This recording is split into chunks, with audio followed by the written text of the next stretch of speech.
when someone is in that state of, I'm in so much pain, I can't engage in this anymore, so I've just stopped, our nervous system is ramped up. You're listening to the In Your Pants podcast. I'm your host, Dr. Susie Gronsky, your penis-friendly pelvic health physical therapist, sex counselor, and educator, helping you get in the know down below.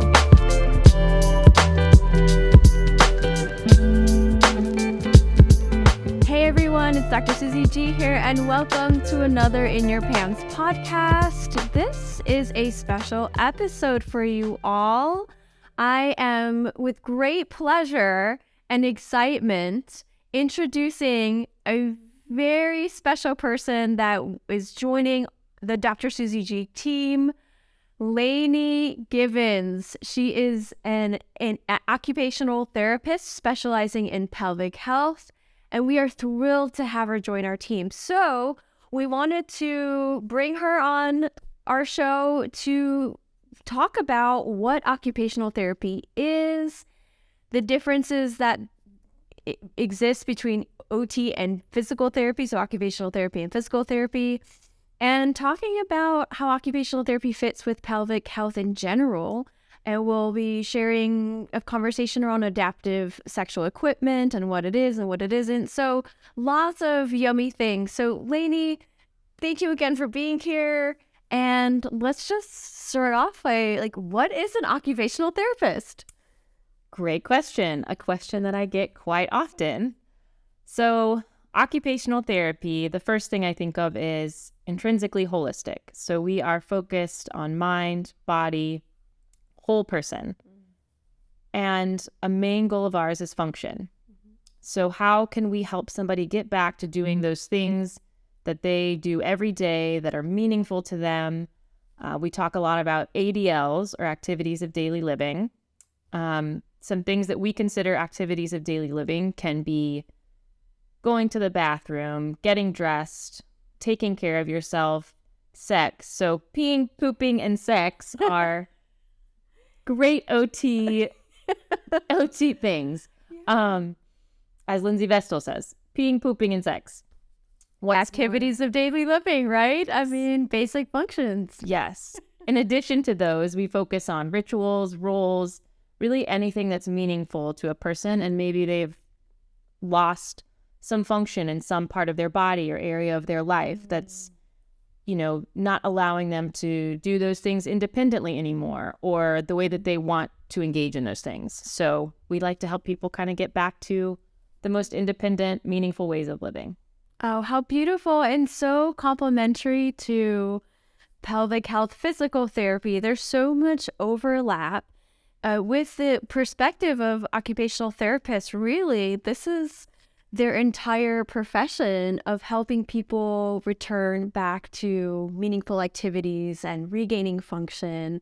And so what a beautiful collaboration, right, of pooping, peeing, and sex, OT, PTs combine and unite, which is very rare in our fields, to be honest, right, Lainey? Definitely. This is something that's really, really rare and unique. So I am just so beyond thrilled, again, to be able to have this partnership with Lainey with the Dr. Susie G team. So we are going to be switching gears here a little bit to talk about those activities of daily living and adaptations for enhancing sexual experiences.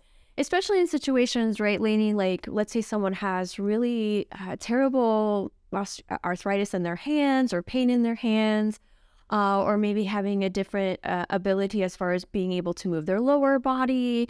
How can we enhance someone's sexual experience with adaptive equipment? And really maybe talking about what is adaptive sex and what it isn't, first of all. So let's just start there. Sure. So adaptive sex, what it doesn't mean is that there is a limitation. What we want to focus on is enhancing sexual pleasure, enhancing pleasure independently or with a partner. Adaptive sex is just utilizing resources and tools that are out there that are so wonderful that can help enhance that pleasure. that's how I like to think of adaptive sex. That's a beautiful way to think about adaptive sex, because there's limitless capacity for our bodies and ourselves to experience pleasure. And so this is a conversation around curiosity and exploring the beautiful sensory landscape that we all have, no matter what ability or preferences one person might have. So let's talk about some ways that, for example, we were talking about this before we started recording. I was saying, Lainey, so if I have really terrible hand pain and I used to, let's say it's some neuropathy or maybe even severe arthritis that limits my ability to use my hand and fine motor skills and endurance and so forth. But I really enjoy giving my partner a hand job. And I can't do that anymore because it hurts. And so I start to avoid it. What would you suggest, Lainey, in that situation? How can I get back into touching my partner's body and exploring my partner's body in ways that hurt less? So many things come to mind. Well, first of all, starting OTs love adaptive equipment. I'll say that, which is wonderful. And sometimes, we don't need adaptive equipment. Sometimes we like it. Sometimes it doesn't work for us. So starting with things that may seem simple to us, but when someone is in that state of, I'm in so much pain, I can't engage in this anymore, so I've just stopped, our nervous system is ramped up. We're in that kind of narrow vision of, I can't do anything anymore. So addressing things like, when is your pain the worst during the day? Is it in the morning when you wake up? Then let's try to maybe schedule sexual intimacy, pleasure later in the day or when your pain is lower. If we want to talk about adding in adaptive equipment, we have some here. And talking about giving a hand job, the Manta, which we were talking about, allows you to have a wider grip here and not have to grip so hard. Opens here, and you're able to move with, more of the gross motor of your entire arm, shoulder, elbow, forearm, instead of that really fine motor and tight gripping. So that's something that you could use. It also vibrates, has 6 different frequencies, 6 different intensities. Certainly lubricant can be an additional added yummy, lessens the friction and the necessity for, but just not necessity, but a change in sensory information with lube. So I love the Manta is great. And certainly if you saw it, it looks, if you're a penis owner, that's certainly, but you could certainly use the vibration anywhere. It doesn't necessarily it has a cradle for a penis, but you can use this anywhere on the body, even if you have a vulva and a vagina. That these can be very interchangeable toys, or tools or resources, however you want to call them, in your sexual experience. Definitely. Lube, great point. With arthritis too, lessening that friction, things like that. And do we need to get into the magic wand yet? Let's do it. Magic wand, y'all. Magic wand. Another thing that is just a wonderful piece of adaptive equipment. When you mentioned that can be kind of universally used, it made me think of the magic wand, also with the wider grip. And really, as OTs, if something's not working for you, we're going to figure out how to make it work. Like with the magic wand, I was thinking, even if this grip isn't wide enough, we can add, foam, we can add things to that so that you're still able to grip it. And it has the end, the vibration, additional vibration, less vibration, and can be used anywhere on the body. Genitals, yes, but we have, pleasure, I like to say pleasure receptors, pleasurable spots of our body everywhere. Everyone is different. So maybe you like to use this on your butt, maybe your legs, maybe, the neck is a sensitive area that you want to use this on. So this can be used anywhere on the body. Again, wide grip. Yeah. We love this. And Liberator, which is a company that sells sex furniture, has different kinds of props and wedges and positions that we'll probably talk about positioning, but it does have an insert or a stand where you can actually put a toy in and it will hold it. So that could be a dildo, that could be a vibrator, but essentially it does have a mechanism in which you can insert that into the pillow or the wedge, and then that could be a hands-free way of exploring using your body or straddling a toy or what have you to be curious with other ways that don't really require the use of your hands if you don't have accessibility for that or comfort around using that part of your body. So yeah, absolutely. they call them mounts. I was looking for the word mounts. Yes. Sex toy mounts. Okay. What else do we got, Lainey? Well, you brought up positioning, which is so important. One of the fundamental things I think that can be changed to enhance sexual pleasure. I think of wedges, pillows, things that you have at home that can work. A lot of times pillows, couch cushions, things like that can, prop you up. After like a joint replacement too, having, you have precautions and thinking knee, hip replacement. There are different positions. Can you lay on your stomach and your partner is on top? Or if you're on your side, you're able to do that. You have that, 2 pillows in between your knees and a wedge to, lean on. I will give a shout out to NBOT, it's ENBYOT, has a wonderful handout that's downloadable on their website on safe sex positioning for joint replacement. And has, colored graphics.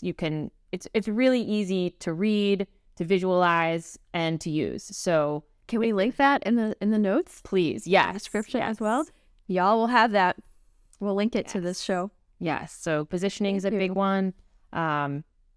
Another, we have talked about a new piece of adaptive equipment for sexual pleasure is the Bump'n Joystick. It's, I think, maybe the biggest piece of adaptive equipment I've seen for sexual pleasure. But talk about it. What is the Bump'n Joystick and who created it? Yes. So created by OTs. And it is a tool. It's, I don't know the specific dimensions, but it's almost full body. The top is like a soft cylindrical kind of pillow, and the bottom has kind of cutouts where your legs can rest. So you hug it and your legs kind of hug the bottom, and that can vibrate. The bottom can vibrate. There's spots for toys that you can, like holes that you can input toys in. So it's hands-free, hand limitations, arm limitations, even, lower body limitations, really any part of the body. So you are hugging that, and you can do that independently. You can do that with a partner. It's awesome. So yeah, excited for you all to be able to visualize that when we link that. That's so great. And I'm wondering too, just as you're talking about the Bump'n Joystick, what about sitting? Like, so let's say someone who is a wheelchair user, can you use the Bump'n Joy? Can you straddle with it? It sounds like you can really kind of use that against your body and straddle and grinding if that's a situation that is available, kind of grinding and vibrating against the body and genitals. And yes, you nailed it. You can use it in a wheelchair, very, wheelchair user friendly. Awesome. It's, the top is bendable, so it can like really bend to the shape of your body. Very nice. Yes, it's fabulous. We're getting one for our clinic, by the way. So, again, all bodies, all abilities. We are really passionate about sexual health accessibility and talking about sex because it is such an important part of health, and not many people are talking about it. And so we want to make sure that we're supporting folks all around and offering ideas and strategies really tailored and individualized to your specific needs as a sexual being. So Absolutely. That's Yes. awesome. I'm so excited. Yeah, we will link the Bump'n Joystick as well. And there's one more little toy that we had prepared for today for you all. Lainey, do you want to introduce this little guy? Yes, one of my favorites. Finn, our friend Finn. Finn. So this is Finn, and this would be another good adaptation or tool to use for someone with hand limitation, like you were mentioning, arthritis, trigger finger, anything involving the hand. So our fingers can go in, and it supports our fingers. Wow. And you can use that to stimulate the genitals, to stimulate whatever part of the body that you want to stimulate. Yeah. On yourself, on a partner. Another great tool to use. Love it. That's great. And it's like I feel like sometimes when we talk about sex toys or sexual resources, and when we're talking to folks about expanding their sexual menu or portfolio, having less intimidating, especially if this is the first introduction to, different sexual resources and explorations, having options that are maybe less intimidating for folks and a little easier to kind of get their feet wet as far as exploring with other sensory possibilities. So Definitely. I do the things that we showed today, the resources we showed today, I think are really great starting off points, and certainly, props and mounts, and there's even a strap-on Velcro for the lower body, where you can actually have a dildo mounted to a strap-on on the thigh of your leg. So I think that's really cool too. So just so many ways to experience pleasure, explore your sexuality, and embracing it. Absolutely. Yes. So exciting. And I think too, mentioning I think sometimes when we talk about different toys, different tools to use, like the Finn, that last one I think is a little less intimidating for some people. I think size can get a little intimidating from the get-go. So starting small, and maybe that's all you'll use, which is wonderful. The Finn, a small vibrator, something. Some people that's helpful to start small. Yeah, absolutely. Well, cool beans. I'm so excited. Again, thrilled to have Lainey join us with the Dr. Susie G team. She is bringing in her amazing skill and perspective as an occupational therapist that really, really complements certainly ADL's activities of daily living, like pooping, peeing, and sex, and so many things. I mean, we could probably go on for hours of talking about this collaboration. But Lainey, thank you so much again for joining the practice. We are thrilled to have you. I am thrilled to be here and to be joining the practice, to have your guidance and mentorship, and welcome to anybody that's, needs some pelvic health support. I'm here for you. Yeah, and Lainey will be joining us in June of this year, 2023. Please check out the website for updates. Her bio and schedule is available. And what a fantastic collaboration to offer really to people worldwide, this collaboration of occupational therapy and physical therapy and sexuality counseling and education. This is wonderful. So please do check out the website. We also have nutritional therapy and mental health therapy to support holistically that whole body approach. So check it out. If you have questions, please reach out. Comments, questions, put them in that description box below. We do read them. We may not always get to all of them, but we do read them and take your feedback to heart. So thanks for watching, and we'll see you soon. Thanks for listening to today's episode. Be sure to visit my website, drsuzieg.com, for show notes and related resources on today's topic. If you like what you're hearing, head on over to YouTube and subscribe to my channel. On my YouTube channel, you'll find content related to sex, pelvic health, and expert interviews for men. If you got a question or a topic that you'd like me to answer on my channel, be sure to type it in the comment box below.